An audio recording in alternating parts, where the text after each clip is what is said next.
Hello guys, welcome to my YouTube channel. My name is Nomhle Tolwana. I am born again and I love Jesus Christ. Uyazi guys, kunento esingayithethi and andazi basihlaleleni singayithethi. Uyazi asike siqaleni ngezi scriptures. Ane kunezi scriptures ezimbili endizithandayo.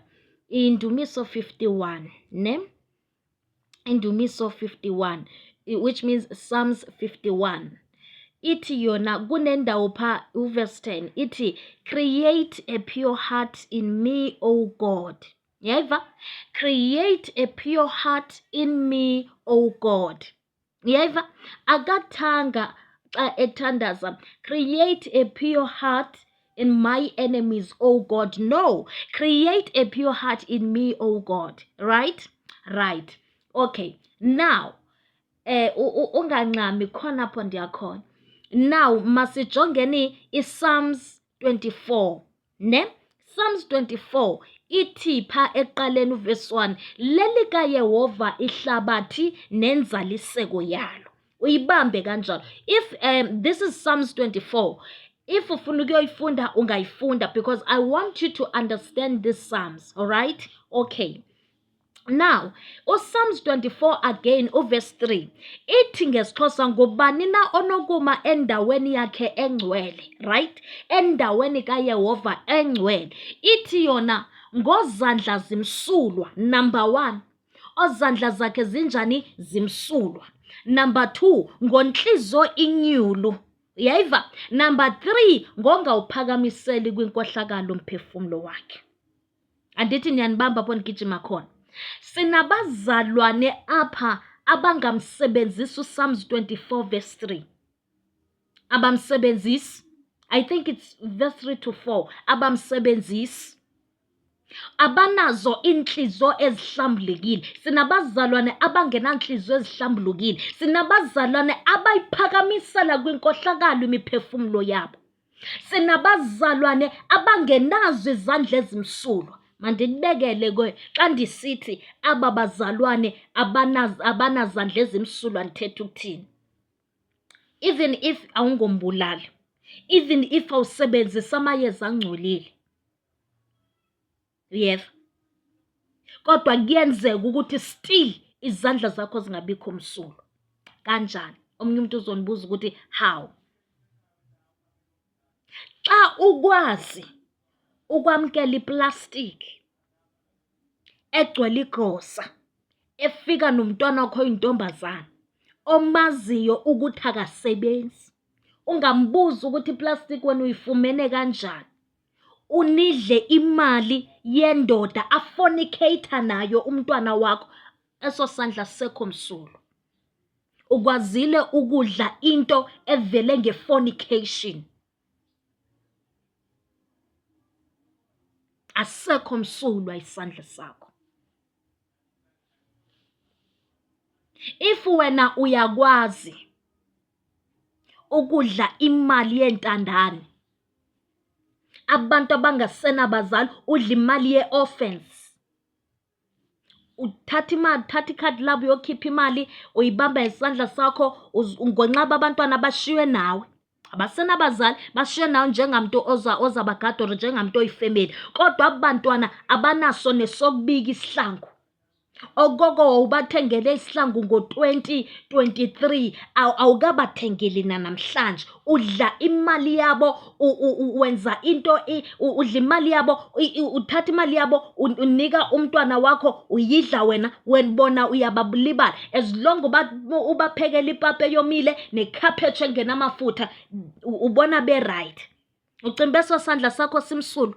Niyangixelela mina okokubana kunabazalwane, abekho abazalwane abenza kanjalo. Bakhona abazalwane abanezandla ezingekho msulwa, abangenazo inhliziyo ezihlambulukile, futhi abawuphakamisela kwinkohlakalo imiphefumulo yabo.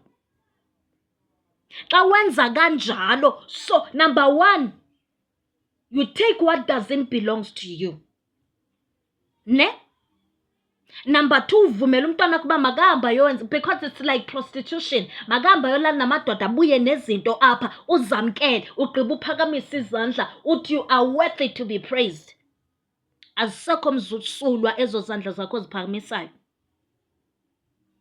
If uqhubeka nokudla imali yabantwana abagcinwe kuwe bengenabazali, udla imali yabo ungabenzeli nix, eso sandla sakho asisekho msulwa, and okwesibini sowuphakamisele kwinkohlakalo umphefumulo wakho.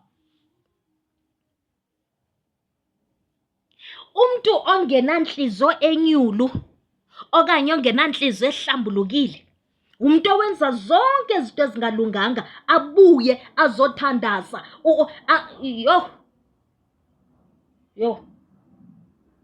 Yazi before uthi uyathakathwa, before usola omakhelwane, usola ifamily, usola nabane ekuthiwa uyakuthakatha, awukujonga inhliziyo yakho uba ayilo gqirha na yona qala. Because sinengxaki yabantu abanenhliziyo ezingamagqirha, kodwa babe bekhomba amagqirha ecaleni, kanti igqirha nali apha ngaphakathi kuwe. Awukuthandaze ke nawe lo mthandazo uthi create a pure heart in me, oh God. Awukuthandaze. Uyawudinga ukuthi lo mthandazo uthandaze wena. Uthandaze ukufaste nokufasta, ufastele ukuthi inhliziyo yakho le mayike ibe inhliziyo yomuntu okholwayo. Lo mthandazo uyakudinga. Ningcolile into eniyiyo, nigqibe nivike ngevangeli. Hayi mina mbona again. Hayi mina ndisindisiwe. Hayi mina ndiyathanda, asinandaba nomthandazo wakho. As long ukhohlakele nje, hayi asinandaba nomthandazo. Wona mthandazo futhi ozakukhapha mhluye sogwendo. Ningcolile. Niwuphakamisela kwinkohlakalo imiphefumulo yenu. Sogqiba nithi hayi uThixo sesimbonile ukuthi yena unama favorites. Hayi uThixo uzithanda nabakhe nje akabathandayo. Ingoba bayakwazi ukuhlambuluka abantu. Ingoba bayakwazi ukuthi nokuba isimo sinjani kodwa bahlale bekwindawo eright. Bangawuphakamiseli kwinkohlakalo umphefumulo wabo. Ufumanise ukuthi hayi hayi lo mzalwane lona izinto zakhe azimhambeli kahle, hayi kwathini, kanti igqirha inhliziyo yakhe. Ngamanye amaxesha awukujonga inhliziyo yakho le uba ayithakathi na. Ngoba siyahlala nabantu abangcolile, abantu abakwaziyo ukuchitha icawa, abantu abakwazi umvuyela kanjani umntana omnye umfazi xa enzekelwa yinto embi kodwa ube uthi ngumzalwane. Yabona ukuthi umphefumulo wakho uphakamisela kwinkohlakalo. Uyazibona na? Injalo. Awukuthandaze lo mthandazo, umcele uThixo uthi bawo ngicela uzundithethelele ngokwenza ukuthi nokuthi uze undincedise bawo ndingawuphakamiseli kwinkohlakalo umphefumulo wami, uzundihlambe izandla zami bawo zibe msulwa, uzundincede nibe nenhliziyo ehlambulukile. Create a pure heart in me, oh God. Do not take away your Holy Spirit from me. Do not banish me from your presence. Awukutsho njengoba ndikuyalela kanje lo mthandazo ukubona ukuthi izinto zakho azizuvuleka na. Esikhathele ukunithandazela sibe sinithandazela kodwa inhliziyo zililike. Hayi